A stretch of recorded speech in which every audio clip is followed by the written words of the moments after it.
So good morning na to diya mga ka-RM sa Lasit Tanay. So is mao ni ang among gihama nga L shape. So ang among gamit is pure jupom yun na 3 inches kay ang original na jupom is gray ang color. So kay namay ni cancel namo nga mga customer.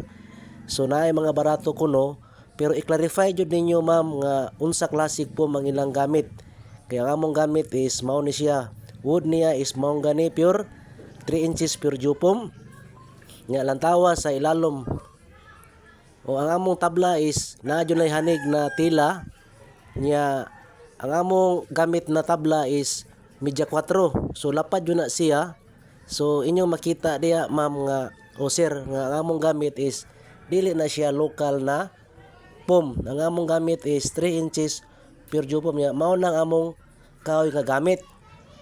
Kay usahay pareha ra og gitawag na description pero ang tinuod is kung mangita jud mo og foam na original kana jung gray pangutana ninyo ang inyong giorderan kung ang gamit nila inani ba nga tila. Ang among gamit na tila is ruby. So lantaw nimo ni siya sa ilalom naa ni siya balhibo. Mao nang sa amoa is medyo mahal siya kay mahal man ni ang ruby cloth. So makita ninyo diya nga among gamit is dili jud ni siya lokal. Lantawan ninyo ang 3 inches pure jupom gray ang color.